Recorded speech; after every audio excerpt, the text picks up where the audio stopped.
नमस्कार दोस्तों, कहानियों की श्रृंखला में आज सुनेंगे मालती जोशी जी की कहानी नारी तू केवल ममता है। लेकिन उससे पहले मेरा आपसे विनम्र अनुरोध है कि अगर मेरे द्वारा सुनाई हुई कहानियाँ आपको अच्छी लगती हैं तो मेरे चैनल को सब्सक्राइब ज़रूर करें, लाइक करें और अपने दोस्तों और दफ्तर से इनका फ़ोन आया था। बिलासपुर का प्रोग्राम बन रहा है, चलना है। चलना तो था पर क्या? वही अपनी शाश्वत समस्या, ऊष्मा ऊर्जा को कहाँ छोड़ा जाए। इस समस्या का शाश्वत हल भी तो हमारे पास है। हमेशा की तरह जिज्जी के पास छोड़ देते हैं। नहीं नहीं, वहाँ नहीं। क्यों? मेरे स्वर की व्यग्रता से वे चकित थे। शायद उन्हें बुरा भी लगा हो। मैंने किसी तरह अपने को संयत करके कहा, अरे अब ये कोई छोटी क्लास में थोड़े ही हैं कि बस्ता उठाया और चल दिए। ढेर सारी किताबें और ढेर सारा होमवर्क होता है। कब किस चीज़ की ज़रूरत पड़ जाए कह नहीं सकते। और फिर कह रही थी कि बस वाला भी वहाँ से चढ़ाने के लिए किचकिच करता है। तो फिर खैर, आप रिजर्वेशन तो करवा लीजिए, मैं कुछ इंतज़ाम करती हूँ। फ़ोन रखने के बाद मैं गहरी सोच में डूब गई। बिलासपुर जाना बहुत ज़रूरी था। मौसा जी को गुजरे 5 महीने हो चले थे और मैं अब तक जा नहीं पाई थी। जिस दिन उनकी 13वीं थी उसके आसपास ही मेरे चचेरे देवर की शादी थी, सो जाना नहीं हो सका। और फिर एक बार टला तो बस टलता ही गया। इससे तो अच्छा था मन कड़ा करके तभी निकल जाती। थोड़ी बहुत चर्चा होती और क्या, पर एक काम तो हो जाता। निखिल भी पता नहीं क्या सोचता होगा। 5 महीने बाद ही सही, मौका लगा तो इन्होंने तुरंत प्रोग्राम बना लिया। प्रोग्राम तो बन गया, पर मेरा घर से निकलना क्या इतना आसान है? एक सनातन समस्या लड़कियों को लेकर हमेशा ही बनी रही है। एक आध दिन के लिए जाना होता है तो वे लोग अपनी सहेलियों के यहाँ चली जाती हैं, पर हमेशा वह भी अच्छा नहीं लगता। अब तो 3 रातों का सवाल है। अभी पिछले साल तक यह समस्या इतनी गंभीर नहीं थी। शहर में बच्चों की बुआ हैं, निश्चिंत होकर उनके पास छोड़ जाते थे, पर अब संकोच होने लगा है। लड़कियां खुद ही राज़ी नहीं होती। पिछले साल बड़े भैया का प्रोस्टेट का ऑपरेशन हुआ था। हम लोग 2 दिन के लिए उन्हें देखने गए थे। बच्चे हस्बे मामूल बुआ के पास थे। लौटने के बाद शाम को ये जाकर दोनों को ले आए। पापा जैसे ही आवाज़ की जद से बाहर हुए, ऊष्मा ने कहा, मम्मी अगली बार से आपको कहीं जाना हो तो हम बेशक घर पर अकेले रह लेंगे, पर अब हमें वहाँ मत भेजा कीजिए। क्यों बेटे? मैंने धड़कते दिल से पूछा। ननंद रानी की जबान जरा तीखी है। क्या बच्चों को भी नहीं बख्शा उन्होंने? मम्मी प्लीज़ आप पापा से मत बताना, पर मुकेश भैया वे हमें बहुत तंग करते हैं, हमें अच्छा नहीं लगता। दोनों बस इतना कहकर चुप हो गईं, पर इससे ज़्यादा कहने की ज़रूरत भी क्या थी। बल्कि मैं तो अपने को कोस रही थी कि माँ होकर भी मैं इतनी बड़ी बात को नज़रअंदाज कैसे कर गई। पहली बार एहसास हुआ कि लड़कियां अब बड़ी हो रही हैं। उन्हें यहाँ वहाँ भेजने से पहले 10 बार सोचना होगा, खासकर बुआ के यहाँ। मुकेश ननंद रानी का इकलौता बेटा है, तीनों बहनों में अकेला भाई, इसीलिए खूब लाडला और शैतान भी। उसकी अपनी बहनें तो बड़ी थीं, उन पर कोई वश नहीं चलता था, पर ऊष्मा ऊर्जा को वह बहुत तंग करता था। चोटी खींचना, चिकोटी काटना, धौल जमाना ये उसके प्रिय शगल थे। अक्सर ही दोनों बुआ के पास फरियाद लेकर आती थी और बुआ अपने लाडले को एक मीठी सी डांट पिलाकर चुप करा देती थी। बचपन की ये शैतानियाँ वैसे तो निरापद होती थीं, क्योंकि उनमें एक बाल सुलभ निश्चलता होती थी, पर अब उन्हें झेलना मुश्किल था। पहले तो फिर भी उस घर में 3-3 बहनें थीं, भाई पर थोड़ा अंकुश रखती थी, पर अब तो 2 शादी के बाद अपने घर की हो गई हैं। तीसरी जबलपुर मेडिकल कॉलेज में पढ़ रही है। घर में रोक टोक करने वाला कोई नहीं रहा। मुश्किल तो यह है कि यह बात बच्चों के पापा को समझाना बहुत कठिन है। पुरुषों को वैसे भी इन बातों की समझ नहीं होती। फिर आँख पर अगर स्नेह और ममता का पर्दा पड़ा हो तो क्या कहने। नहीं तो क्या जिज्जी की सतर्क निगाहों से यह सब छूट पाता। मैं अपने सोच में डूबी हुई थी कि शाम का खाना बनाने महाराजन घर में दाखिल हुई। पता नहीं मुझे क्या सूझा और मैंने तपाक से पूछ लिया, काकी 2 दिन के लिए ज़रा गमी में जा रही हूँ, तुम बच्चों के पास रह लोगी? हाँ, उन्होंने एक लंबी हामी भरी। हमाओ का है, घर में सोउत हैं सो इते पे रहें। टीवी तो खुला छोड़ जाओगी ना? टीवी बंद कर जाऊंगी तो ये लड़कियां मुझे कच्चा नहीं चबा जाएंगी। फिर ठीक है, तो निस्फिक्र होकर जाओ। 2 जगह रोटी बेल में जाते हैं सो उते की भी छुट्टी कर दे हैं। नहीं नहीं, छुट्टी करने की ज़रूरत नहीं है। मैं नहीं चाहती थी कि हमारी गैरहाजिरी की सूचना कॉलोनी भर में प्रसारित हो। ये दोनों कौन सा दिन भर घर पर रहेंगी? स्कूल भी तो जाएंगी।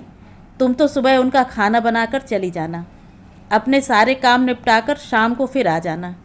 खुद भी खाना, इन्हें भी खिलाना और सो रहना। एक तरह से यह इंतजाम पक्का हो गया।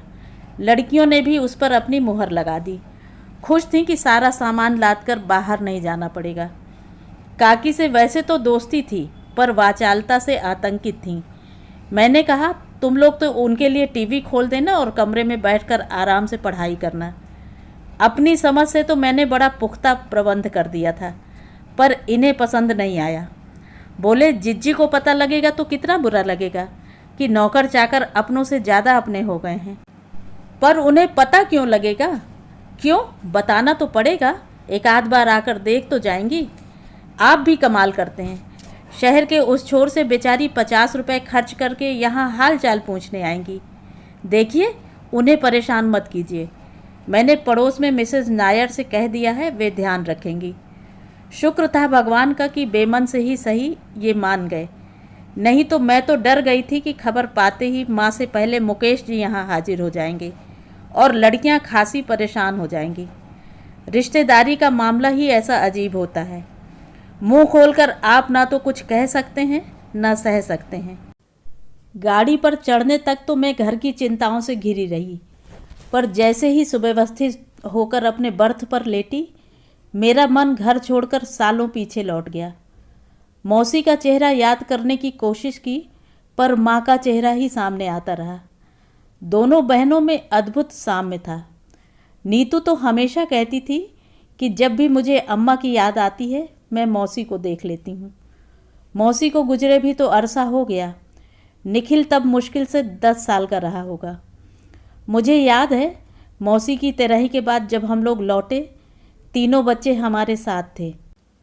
नीरू नीतू तो मेरी हम उम्र ही थी। निखिल की थोड़ी चिंता थी, पर तीनों ही बहुत जल्दी घुल मिल गए। माँ लेकिन 6 महीने में ही हाँफ उठी थी। 4 अपने थे ही, ये 3 और आ गए।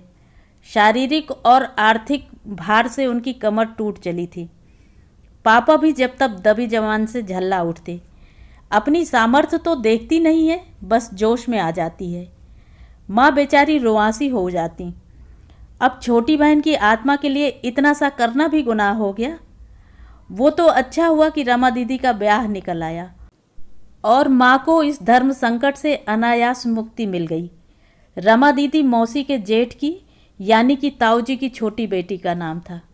बड़ी उमा 2 साल पहले ही ब्याही जा चुकी थी। ब्याह का न्योता देने और बच्चों को लिवाने ताऊ जी खुद आए थे। हाथ जोड़कर बोले, बहन जी, इस विपदा में आपने जैसी हमारी मदद की है, इन दुखियारे बच्चों को अपनी ममता की छांव दी है, सचमुच हम आपका यह एहसान कभी नहीं भूलेंगे। आपने सचमुच मासी का नाम सार्थक कर दिया। पर अब हमें इन्हें ले जाने की आज्ञा दीजिए। आप तो जानती हैं, इन बच्चों को एक तरह से इनकी ताई ने ही पाला है। इस लड़के में तो उनके प्राण बसते हैं। वो तो आपका लिहाज कर गई, वरना उसे कभी आंखों की ओट नहीं होने दिया। दुल्हन जहाँ मर्जी आए जाती रहीं, पर इसे कभी नहीं भेजा। अब रमा की शादी के बाद तो एकदम ही अकेली पड़ जाएगी, एकदम बौरा जाएगी। वैसे भी बहन जी, बच्चे अपने ही परिवार में पलें तो ठीक रहता है। कल को इन लड़कियों के लिए भी घर वर ढूंढना है। इनके बाप तो आप जानती हैं फौज में हैं। शादी पर आ जाएं, यही बहुत है। यहाँ तो जो भी करना है हम ही को करना है। ये ताऊ जी की गर्वोक्ति नहीं थी। वस्तु स्थिति और फौज की नौकरी ने मौसा जी को हमेशा घर से दूर ही रखा। घर की सारी जिम्मेदारी ताऊ जी के ही सिर थी। नीरू व नीतू दोनों की शादी में देखा था, मौसा जी मंडप के दिन ही आ पाए थे। लड़का ढूंढने से लेकर दहेज जुटाने तक का सारा सिरदर्द ताऊ जी का था। और इस काम में उन्होंने ज़रा भी पक्षपात नहीं बरता था।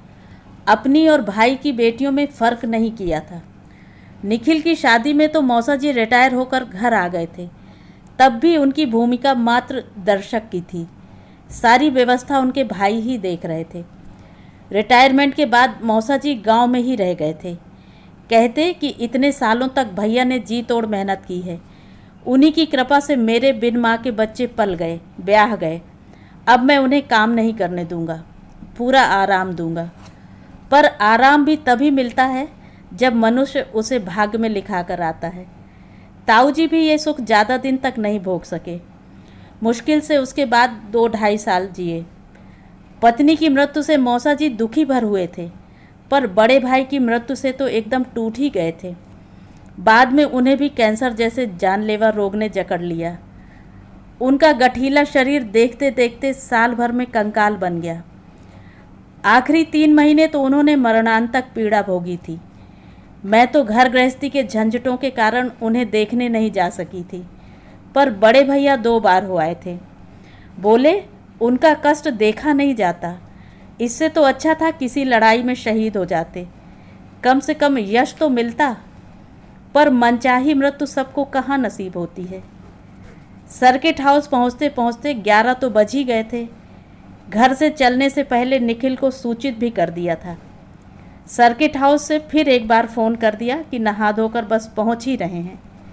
ये मुझे छोड़कर इंस्पेक्शन पर निकल जाएंगे, शाम को लौटकर खाना खाएंगे।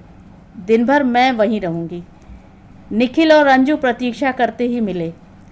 सॉरी, तुम्हें देर करवा दी ना? नो प्रॉब्लम, आज तुम्हारे ऑनर में मैंने छुट्टी ही ले ली है। एक बार ऑफिस पहुंच जाओ तो फिर लौटने का कोई ठिकाना नहीं रहता। मुझे अच्छा भी लगा और संकोच भी हुआ कि निखिल ने मेरे लिए अपनी एक छुट्टी बर्बाद कर दी। वैसे छुट्टियां होती ही इसलिए हैं कि किसी अपने पर बर्बाद की जाएं। इन्होंने मातम पुरसी की औपचारिकता की और अपने काम पर चले गए। उनके जाने के बाद हम लोग थोड़ा सहज हुए। फिर मैंने अपने ढंग से मातम पुरसी की। मौसा जी की बीमारी, उनका इलाज, उसका खर्च आदि का ब्यौरा लिया। अंतिम संस्कार के बारे में पूछा कि कहाँ किया, कैसे किया। नीरू नीतू की खोज खबर ली। पता नहीं कितने दिनों बाद मिले थे हम लोग। बातें थी कि ख़त्म ही नहीं हो रही थी। एकाएक निखिल बोला, दीदी जीजा जी जल्दी में थे और पूरा पैराफर्नेलिया साथ में था, इसलिए मैं उस समय कुछ कह नहीं सका। पर हम लोग तो एक एक कप चाय ले ही सकते हैं, क्यों अंजू? यस सर, अंजू ने कहा और तत्परता से उठ खड़ी हुई। पर मुझे उसके चेहरे पर थोड़ी नाराज़गी दिखाई दी। शायद इस तरह बीच महफिल से उठना उसे अखर रहा था। यूं भी बेवक्त चाय बनाना औरतों को रास नहीं आता। मैं भी कोई अपवाद नहीं हूँ। वैसे हम लोग चाय नाश्ता लेकर ही चले थे। मैंने कहना चाहा, मुझे मालूम है दीदी, वहाँ साहब बहादुर के लिए तो जंबो ब्रेकफास्ट सजा होगा, पर इस गरीब भाई की कुटिया में भी थोड़ी सी जूठन गिरा दो तो क्या हर्ज है। उसकी इस नाटकीयता पर मुझे हंसी आ गई। तब तक अंजू चाय लेकर आ गई थी। ये चौथा कप किसके लिए है? मैंने पूछा। अपनी सो कॉल्ड सास के लिए। जितनी बार घर में चाय बनती है उन्हें देना ज़रूरी है, नहीं तो श्रवण कुमार नाराज़ हो जाते हैं, उसने तल्खी में जवाब दिया। ये किसकी बात कर रही है? मैंने निखिल से पूछा। ताई जी की। निखिल का स्वर बेहद खिसियाया हुआ था। तुम्हें तो मालूम है कि उन्हें चाय का कितना शौक़ है। ताई जी क्या यहीं हैं? और कहाँ जाएंगी? अंजू ने मुँह पिचकाकर कहा। इस बार फिर निखिल ने अपराधी स्वर में जवाब दिया। बाबूजी की बीमारी में उन्हें गांव से बुला लिया था। अरे तो तुमने मुझे बताया भी नहीं कि वे यहाँ हैं। चलो अंजू, चाय वहीं चलकर पीते हैं। अंजू ने मेरे प्रस्ताव पर कोई उत्साह प्रदर्शित नहीं किया। अपना कप वहीं निखिल के कप के पास रखकर वह मेरे साथ चल दी। जाहिर था श्रवण कुमार को उनके पास जाने की स्वतंत्रता नहीं थी। जीना चढ़ते हुए मैंने कहा, उन्हें सो कॉल्ड सास मत कहो। तुम्हें मालूम है निखिल को उन्होंने ही पाला है। वे सचमुच तुम्हारी सास हैं, और तुम्हारी ही नहीं, तुम्हारी सास की भी वे सास ही थी। पता नहीं उनकी क्या लगती थी, उसने तुनक कर कहा। तब तक हम लोग कमरे तक पहुंच गए थे। दरवाज़ा ठेलकर जो सामने बैठी आकृति को देखा तो मेरे पैर वहीं ठिठक गए। क्या ये ताई जी हैं? मुझे तो विश्वास ही नहीं हो रहा था। निखिल की शादी में उन्हें आखिरी बार देखा था। सुहाग गर्भ से दिप दिप करता उनका मुखमंडल याद आया। घर पर ही नहीं, पूरी बिरादरी पर शासन करने वाला उनका दबंग सुदीर्घ व्यक्तित्व आंखों में कौंध गया। अब तो वे उस रूप की छाया भर रह गई थीं। मुझे संभलने में कुछ क्षण लग गए थे। फिर अपने को संयत करके मैं आगे बढ़ी और कहा, ताई जी प्रणाम। उनकी जिज्ञासु आंखें मेरा चेहरा टटोलती रहीं। मुझे पहचाना नहीं ताई जी? मैं सुमन हूँ, सनी मौसी की बेटी। अरे सुमन बिटिया, माफ़ करना बिटिया, अब आंखें पहली की सी नहीं रहीं। कहते हुए उन्होंने मुझे अंक में भर लिया। उनका स्पर्श पाते ही मेरे आंसू निकल आए। वे तो भर भरा कर रो पड़ी थीं। बड़ी देर बाद उन्हें चुप किया जा सका। तब तक अंजू चाय की ट्रे रखकर नीचे जा चुकी थी। शायद उसे यह शोक प्रदर्शन अच्छा नहीं लगा होगा, पर शायद वह नहीं जानती थी कि व्यक्ति जिस तिस के सामने नहीं रोता है। जब कोई अपना मिलता है तभी आंसू अपने आप बह निकलते हैं। ताई जी जब कुछ प्रकृतिस्थ हुई तो मैंने कहा, ये आपने अपना क्या हाल बना रखा है? मैं तो आपको एकदम पहचान ही ना पाई थी। ये बात ठीक नहीं है ताई जी, आपको अपना इलाज करवाना चाहिए। मुझे कुछ नहीं हुआ है लली, और कुछ होगा भी नहीं। भगवान ने मुझे पत्थर से गढ़ा है। मेरे सामने से तो छोटे बड़े सब उठकर चले गए और मुझे खरोंच नहीं आई। पता नहीं कौन सी अमर बूटी खाकर आई हूँ मैं। लाला जब बीमार थे तब ठाकुर जी को कितना मनाया, कितनी मिन्नतें की कि मेरी ज़िंदगी के बाकी दिन इन्हें दे दो। इस आदमी ने सारी ज़िंदगी बनवास भोगा है। अब 4 दिन बाल बच्चों के बीच रह लेने दो, नाती पोतों का सुख भोगने दो। पर भगवान ने एक नहीं सुनी। ऐसी मौत दी कि उन्हें याद करके आज भी रोया कांप उठता है। उनका कष्ट देखा नहीं जा रहा था। बस यही संतोष है कि आखिरी वक्त में बाल बच्चों के साथ थे, बेटे की सेवा पा रहे थे। सच, निखिल ने बहुत सेवा की, बहुत खर्च भी किया। भगवान की मर्जी कुछ और ही थी, क्या करें। एक दीर्घ निश्वास खींचकर वह चुप हो गईं। कुछ देर और उनके पास बैठकर मैं नीचे चली आई। उनसे भी आग्रह किया कि चलिए वहाँ सबके साथ बैठिए, यहाँ अकेले बैठे बैठे मन और खराब होता है। पर वे नहीं आईं। विनम्र किंतु दृढ़ शब्दों में मना कर दिया। नीचे आकर मैंने निखिल से कहा, निखिल, ताई जी को ये क्या हो गया है? कैसी पर्सनालिटी थी और अब क्या हो गई हैं? I am afraid she is not well. अब नहीं भी हैं तो मैं क्या कर सकता हूँ। वे तो डॉक्टर के नाम से बिदकती हैं, कहती हैं तुम्हारी माँ, तुम्हारे पिता, तुम्हारे ताऊ जी सभी ने तो डॉक्टरों से इलाज करवाया था, क्या फ़ायदा हुआ? क्या कोई दवा मौत को रोक सकी? अब मुझे बिना दवा के ही मरने दो। बच्चे स्कूल से लौट आए तो अंजू खाना लगाने के लिए उठ गई। मैंने सोचा मैं भी थोड़ा हाथ बटा लूँ, नहीं तो सोचेगी कि ननंद रानी केवल बातों की ही धनी है। मेज पर 5 ही थालियाँ थीं। मैंने पूछा, ताई जी नहीं खाएंगी? आज उनकी एकादशी है, वैसे भी टेबल पर कहाँ खाती हैं। उनके लिए आसन और पीढ़ा मैंने ऊपर के कमरे में ही लगा दिया है, यहाँ जगह कहाँ है। फलाहार तो करेंगी ना? लाओ मैं कुछ बना दूँ। कब से बना रखा है? उनकी थाली तो पहले लगानी पड़ती है, नहीं तो आपके भाई मेरा कोर्ट मार्शल नहीं कर देंगे। तो लाओ दे आती हूँ, तुम कितनी बार ऊपर नीचे करोगी। थैंक यू दीदी, उसने मुझे ट्रे पकड़ाते हुए कहा। मैंने देखा एक साबूदाने की खिचड़ी का डोंगा और एक दही की कटोरी, बस। फल फूल मिठाई कुछ भी नहीं। फलाहार क्या ऐसा होता है? ऊपर कमरे में मैंने उनका आसन पीढ़ा लगा दिया, मटके से पानी भर कर रख दिया। फिर परोसने लगी तो उन्होंने मेरे हाथ से डोंगा लेकर थोड़ी सी खिचड़ी प्लेट में डाल ली और बोली, ले जा, निखिल को खिला देना, उसे बहुत पसंद है। साबूदाने की खिचड़ी तो मेरा भी प्रिय व्यंजन है, पर उसकी शक्ल देखकर ही मन भर गया था। नीचे आकर कहा, लो निखिल, तुम्हारा प्रसाद आ गया। इन सब पुराने लोगों की आदतें एक सी होती हैं ना। बच्चों को दिए बिना उनके गले से कौर नहीं उतरता। ताई जी पहले खिचड़ी कहाँ खाती थी, गांव में तो इसका चलन ही नहीं था। यहाँ तो मैं ही जिद पकड़ गया, कहा कि मुझे ये चीज़ इतनी पसंद है पर आपके लिए बनेगी तभी खा पाऊँगा मैं। तब जाकर खाने लगी हैं। अरे इतने सारे व्रत करती हैं, बिना खाए गुजारा कैसे होगा। मुझे तो दीदी इन व्रत और उपवासों का साइंस ही समझ में नहीं आता, अंजू ने नाक भौं सिकोड़ते हुए कहा। इस उम्र में तो काफ़ी हल्का खाना लेना चाहिए, पर फलाहार की चीज़ें देखिए आप कितनी हैवी हो जाती हैं। सब की सब देसी घी में बनती हैं। इस एज में डाइजेस्ट भी तो होना चाहिए। मन में सोचा, उनके डाइजेशन की चिंता तो तुम खूब कर रही हो। 1 चम्मच भर घी में इतना सारा साबूदाना छौंक दिया है। ताई जी पर दया हो आई। वहाँ घर में घी दूध का भंडार भरा हुआ है, यहाँ बहू चम्मच भर घी का भी उलाहना दे रही है। खाना खाने के बाद मैं टेबल साफ करने के लिए नहीं रुकी, क्योंकि निखिल से बात करने के लिए यही 2-4 एकांत क्षण मिल रहे थे। निखिल, मैंने बिना किसी प्रस्तावना के कहा, मुझे लगता है ताई जी अपने गांव घर को बहुत मिस कर रही हैं। यहाँ का माहौल शायद उन्हें रास नहीं आ रहा है।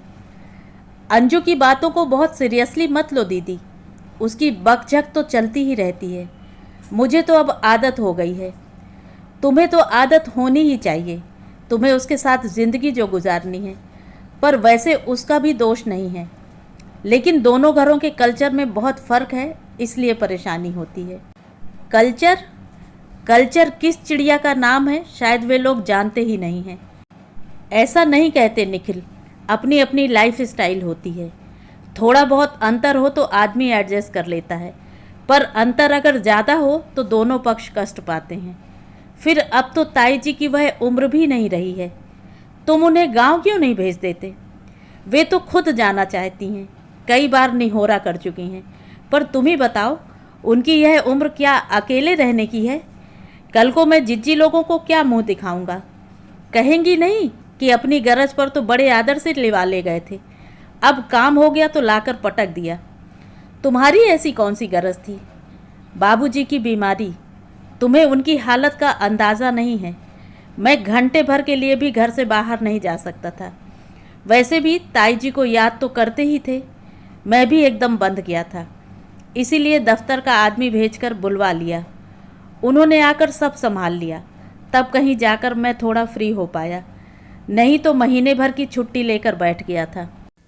ताई जी बहुत तारीफ़ कर रही थी, तुमने बाबूजी की बहुत सेवा की थी। इसमें तारीफ़ की क्या बात है, वह तो मेरा फ़र्ज बनता था, आखिर बेटा था मैं उनका। पर ताई जी ने जो किया उसकी तो मिसाल ही नहीं है। बाबूजी तो रो देते थे कि इस उम्र में उन्हें ये नरक उलीचना पड़ रहा है, पर वे डपट देती थी, कहती कि माँ कहते हो ना मुझे, फिर संकोच क्यों करते हो? मैं नहीं करूँगी तो और कौन करेगा? क्या बेटे की नौकरी छुड़ा दोगे या कि बहू के सामने बेपर्दा होगे? ये उस पीढ़ी के लोग हैं निखिल। ऐसी जीवटता, ऐसी कर्मठता, ऐसी भावना हम लोग कहाँ से लाएंगे? मैं अभी कल्चर की बात कर रहा था ना। बाबूजी की बीमारी में उन्हें देखने मेरे सास ससुर दोनों आए थे। ताई जी की सेवा भावना का मेरी सास ने क्या निष्कर्ष निकाला जानती हो?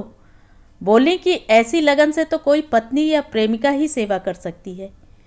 छी निखिल, अपने बड़ों के लिए ऐसी बात करते हुए तुम्हें शर्म आनी चाहिए। यह बात मेरी छाती में जमकर बैठ गई है दीदी। मैं और किसी से यह कह भी नहीं सकता, सिर्फ तुमसे कहकर ही हल्का होना चाहता हूँ। उस औरत ने यह बात अंजू के दिमाग में भी फिट कर दी है, तब से उसका सारा नज़रिया ही बदल गया है। ताई जी को वह बहुत हिकारत से देखने लगी है, उन्हें अपमानित करने का एक भी मौका नहीं छोड़ती। इसीलिए उनका इंतज़ाम मैंने ऊपर कर दिया है। जो कुछ भी झेलना होता है मैं झेल लेता हूँ।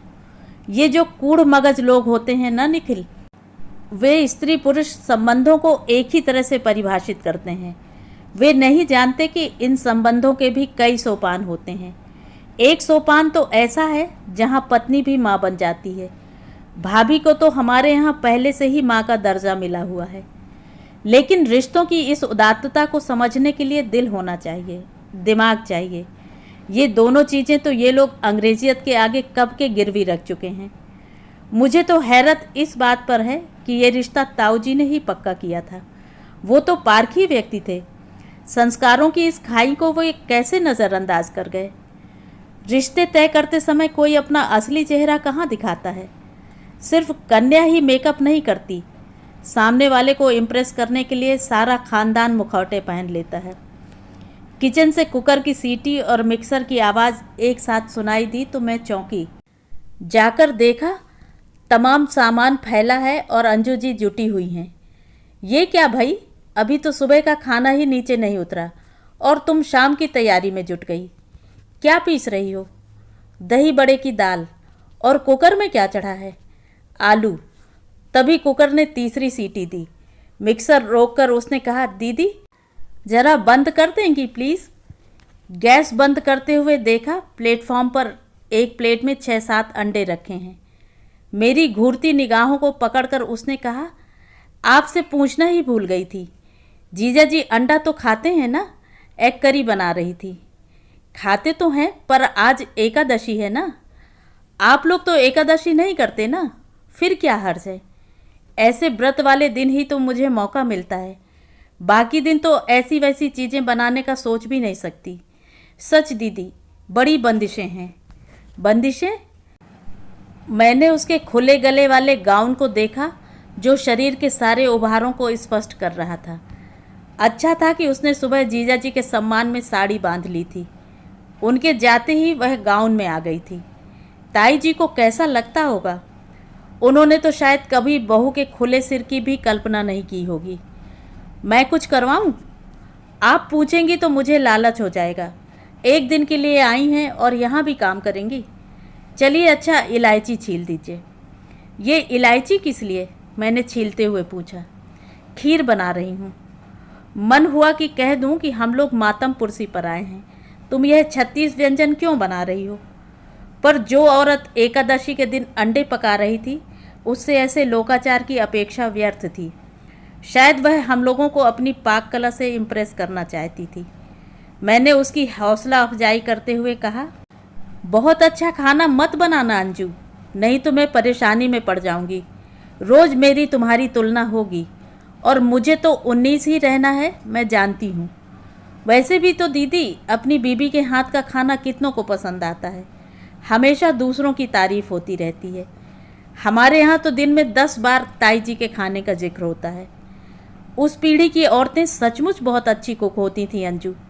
ताई जी जब तक यहाँ हैं उनसे 2-4 चीज़ें सीख ही लो, काम आएंगी। ना बाबा, मैं तो उन्हें रसोई में बिल्कुल ही टॉलरेट नहीं कर सकती। इतना मीड मेक निकालती हैं कि बस, और उनकी नज़र से कुछ छूटता भी नहीं है। ये महरी ने मटका क्यों छू लिया? आटा सने हाथों से दही का सकोरा क्यों उठा लिया? फ्रिज में दूध के साथ रात की सब्जी क्यों रख दी? मैं तो परेशान हो जाती हूँ। अब उनका इंतज़ाम ऊपर ही कर दिया है, आराम है। पुराने संस्कार हैं अंजू, एकदम कैसे जाएंगे। इस उम्र में तो और भी मुश्किल है। वो कुकर ठंडा हो गया हो तो आलू निकाल दो, छील देती हूँ। ताई जी का तो रात में भी उपवास होगा ना, तो प्याज लहसुन में हाथ लगाने से पहले उनके लिए 4 आलू उठाकर रख दो। आप भी उनकी तरह बोलने लगी हैं। अरे हमारे भी तो वही पुराने संस्कार हैं। तुम्हारी तुलना में तो हम पुरानिया ही कही जाएंगे कि नहीं। ये भी कभी कभी ऐसी ही पुराणपंथी बातें करते हैं। वह भी तो उन्हीं संस्कारों में पला बढ़ा है। तुम्हारी अपनी सास जिंदा होती तो वह भी ऐसी ही बातें करती, और उन्हें तो तुम्हें 12 महीने झेलना पड़ता। ताई जी फिर भी 4 दिन बाद चली जाएंगी। कहाँ जाएंगी वे? और जाना भी चाहे तो उन्हें जाने कौन देगा? श्रवण कुमार जी सिर पटक कर प्राण नहीं दे देंगे? सच दीदी, इनकी माँ अगर इन्हें इतना सा छोड़कर मर गई तो इसमें मेरा क्या कसूर है। किसी ने इन्हें छाती से लगाकर पाला है तो उसका एहसान जिंदगी भर मुझे क्यों उठाना होगा। मैं चकित और हतप्रभ होकर उसका चेहरा देखती रह गई। इस तरह भी कोई सोच सकता है, यह मेरी कल्पना से परे था। क्या नई पीढ़ी सचमुच इतनी संवेदन शून्य हो गई है? अच्छा दीदी, एक बात बताइए, इतनी भरी जवानी में बीबी चल बसी थी, फिर भी बाबूजी ने दूसरी शादी क्यों नहीं की? यह प्रश्न उसने औचक ही पूछ लिया होता तो शायद मैं उसका मर्म समझ नहीं पाती, पर निखिल से बात करने के बाद मेरे लिए सब कुछ साफ हो गया था। इसीलिए मैंने सपाट स्वर में कहा, ऐसे जवान भी नहीं थे मौसा जी। उस समय ये निखिल ही कोई 10 बरस का रहा होगा। नीरू नीतू तो उससे भी बड़ी थी। फिर भी उनके लिए रिश्ते आ रहे थे। हिंदुस्तान में लड़कियों की कमी थोड़े ही है। 1-2 प्रस्ताव तो खुद मेरी माँ लाई थी, पर उन्होंने साफ मना कर दिया। बोले, बहन जी, मैं फौजी आदमी हूँ, मेरी ज़िंदगी का कोई ठिकाना नहीं है। वैसे भी घर पर 1-2 साल बाद ही आ पाता हूँ। आपकी बहन ने निभा लिया, दूसरी भी निभा लेगी, क्या गारंटी है। फिर लोग दूसरी शादी करते हैं बच्चों के लिए, तो मेरे बच्चे तो इतने अच्छे से पल रहे हैं कि मुझे फिक्र करने की ज़रूरत ही नहीं है। और वाकई ताऊ जी ने और ताई जी ने मिलकर तीनों बच्चों की ऐसी अच्छी परवरिश की जैसी कि सगे माँ बाप भी नहीं कर सकते। हमारे यहाँ तो हमेशा उनकी मिसाल दी जाती थी। और मैं तफसील से उस विषय में बताने लगी थी कि मैंने देखा अंजू की दिलचस्पी खत्म हो गई है और वह दूसरे कामों में लग गई है। अपेक्षित उत्तर न मिलने से शायद उसे निराशा हुई थी। रात का खाना क्या था? पूरा शाही डिनर था। मेज डोंगों से पट गया था। इन्होंने मुझसे फुसफुसा कर कहा भी, we are supposed to be on कैंडोलस विजिट ना।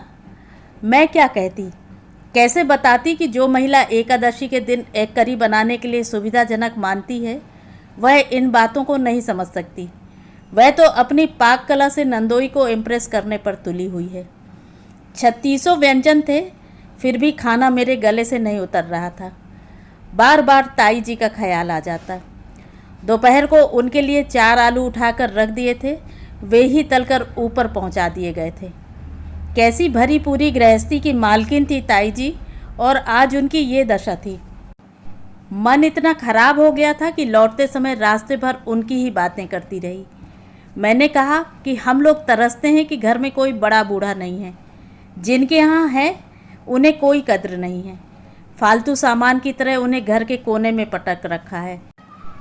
रात को सोते समय मैंने एकाएक कहा, सुनिए, हम ताई जी को अपने पास रख लें तो कैसा रहे। जवाब में वे केवल हंस दिए, एक व्यंग भरी हंसी।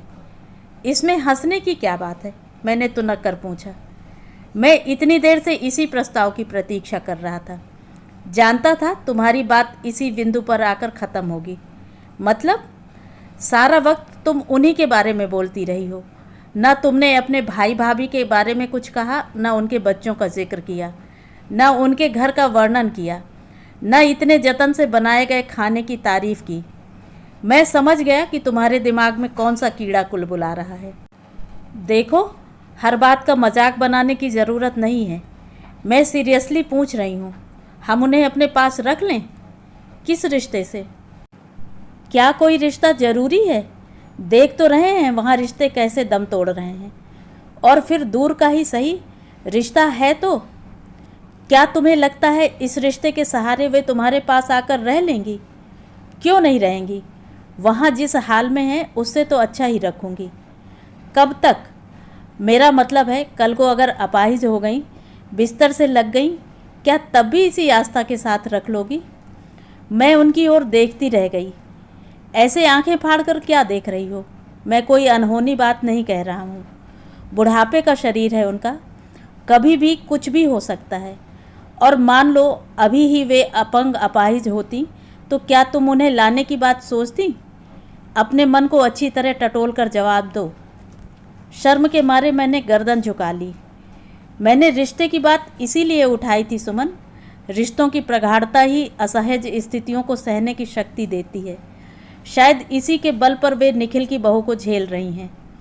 तुम कहोगी तब भी वे तुम्हारे साथ नहीं आएंगी। इसलिए अब यह विचार मन से निकाल दो और चुपचाप सो जाओ। सुबह फ़ोन की घंटी से ही आँख खुली। निखिल था। बोला, सॉरी, नींद से जगाने की माफ़ी मांगता हूँ, पर एक बात कहनी थी। बोलो। जाने से पहले घर का एक चक्कर लगा लेना, बड़की अम्मा से मिल लेना। वे रात में भी तुम्हारा इंतज़ार करती रहीं। सॉरी यार, मैंने उनसे वादा किया था कि उनके जमाई बाबू को उन्हें ज़रूर मिलवाऊंगी। पर शाम को याद नहीं रहा। खाना खाने के बाद घड़ी देखी तो 11 बज रहे थे। सोचा अब तो सो गई होंगी। नहीं, वे जाग रही थीं। खैर कोई बात नहीं, आज मिल लेना, इसीलिए फ़ोन किया था। 10:30 बजे के बाद आओगी तो शायद मुझसे मुलाकात न हो। उसके स्वर में झिझक थी। नो प्रॉब्लम, अंजू तो होगी ना? फिर ठीक है, तुम अच्छे बच्चे की तरह ऑफिस जाओ। रोज़ रोज़ छुट्टी लेना ठीक नहीं। फ़ोन रखते हुए याद आया कि इस बार निखिल ने बड़की अम्मा कहा था, जो सहज स्वाभाविक था। कल वह ताई जी कह रहा था तो अजीब लग रहा था। शायद बीबी के सामने सोफेस्टिकेटेड बनने की कोशिश कर रहा था। क्या पता यह फ़ोन भी उसने बीबी से छुपाकर ही किया हो। मेरा अंदाज़ा एकदम सही निकला। अंजू हमारे आगमन के लिए एकदम तैयार नहीं थी। रात के ही सिलवट वाले कपड़ों में घर की सफाई में जुटी थी। हमें देखते ही परेशान हो उठी। उसकी समझ में नहीं आ रहा था कि पहले जाकर कपड़े बदले या हमारे लिए चाय बनाए। मैंने उसकी दुविधा समाप्त करते हुए कहा, चाय वह तुम आराम से बनाना अंजू, हम तब तक ताई जी से मिल लेते हैं। रात बहुत देर हो गई थी, सोचा सुबह मिल लेंगे। ये आपने अच्छा किया, वे पूछ रही थीं। अच्छा अंजू, ताई जी अगर राजी हो जाएं तो हम कुछ दिनों के लिए उन्हें अपने साथ ले जाएं? वह हंस दी। वे जाएंगी थोड़े ही, चारों दीदी लोग बुलाती रहती हैं। नीरू नीतू दीदी को तो छोड़िए, वे अपनी बेटियों के यहाँ भी जाने के लिए तैयार नहीं हैं। क्यों?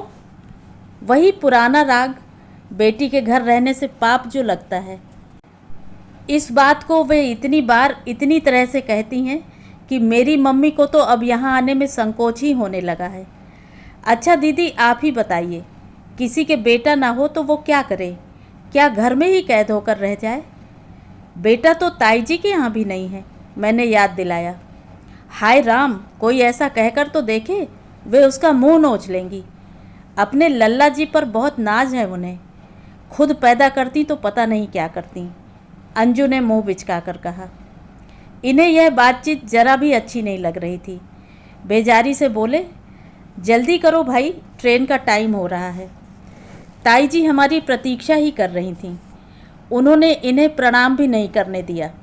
बीच में ही टोक कर बोली, कुंवर जी, हमें यूं पाप में तो मत ढकेलो। और फिर दोनों के हाथ में रुपए पकड़ा दिए। ये क्या है ताई जी? हम दोनों ने एक साथ कहा। संकोच भी हो आया, जैसे हम इसी के लिए दोबारा लौट कर आए हैं। ये कुछ नहीं बेटा, तुम्हारा नेक है। लेकिन ताई जी, इस समय कोई भी हो बेटा, मरना हो कि जीना हो, बहन बेटी तो नेक के साथ ही विदा होती है। संकोच मत करो, यह तो तुम्हारा हक है। ताई जी, अगर मुझे सचमुच बेटी मानती हैं तो कुछ दिन मेरे साथ चल कर रहिए। मैंने फिर से वही राग छेड़ दिया। इन्होंने आंखें तरेर कर मुझे देखा भी, पर मैंने परवाह नहीं की। ताई जी हंसकर बोली, तुम्हें बेटी मानती हूँ तभी तो तुम्हारे साथ नहीं जा सकती। तुम्हारे साथ चली जाऊंगी तो वे चारों मेरे प्राण नहीं ले लेंगी। तो आप उनके यहाँ भी जाइए ना, साल में 3-3 महीने सबके यहाँ रहने का क्रम बना लीजिए। उनका भी मन रह जाएगा और आपका भी जी बहल जाएगा। कहना तो चाह रही थी कि यहाँ वाले भी खुश हो जाएंगे, पर कह नहीं सकी। अब तो हम कहीं भी रह लें लली, जी तो हमारा बहलने से रहा। फिर क्यों बुढ़ापे में बेटी के दरवाजे जाएं? यह तो बहुत पुरानी बातें हो गईं ताई जी। आजकल इस तरह कोई नहीं सोचता। बेटा बेटी सब बराबर हैं। हम तो पुराने लोग हैं लली, सो पुराने ढंग से ही सोचते हैं। फिर अब हमें कितने दिन जीना है? इस उम्र में घर घर डोलते क्या हम अच्छे लगेंगे? और हम जाना भी चाहें तो क्या लल्ला हमें जाने देगा? गांव तक तो जाने नहीं देता, तो क्या लड़कियों के यहाँ भेज देगा? और हम जिद करके चले भी जाएं तो सोचो उसकी कितनी बदनामी होगी। हमने लाख उसे बेटे की तरह पाला है, वह भी हमें माँ से बढ़कर मानता है। पर बाहर वाले तो यह सब नहीं जानते ना। वे तो यही कहेंगे कि बुढ़िया निखिल को भारी पड़ रही है। अपनी माँ होती तो क्या इस तरह समधियाने में पटक देता? हमें अपनी जग हंसाई की चिंता नहीं है, पर लल्ला की बदनामी हम नहीं होने देंगे। औरत का अपना सुख दुख कुछ नहीं होता लली, उसे तो हरदम बस बच्चों का भला बुरा देखना पड़ता है। मैं अभिभूत सी उन्हें देख रही थी, सुन रही थी। कहीं कोई अभियोग नहीं, शिकायत नहीं। वात्सल्य से दीप्त उनका चेहरा मेरे विवेक को अंदर तक झकझोर गया। मैं भी कैसी पगली उन पर अपनी सहानुभूति लुटाने आई थी। तो ये थी कहानी। कहानी आपको कैसी लगी कमेंट करके ज़रूर बताएं।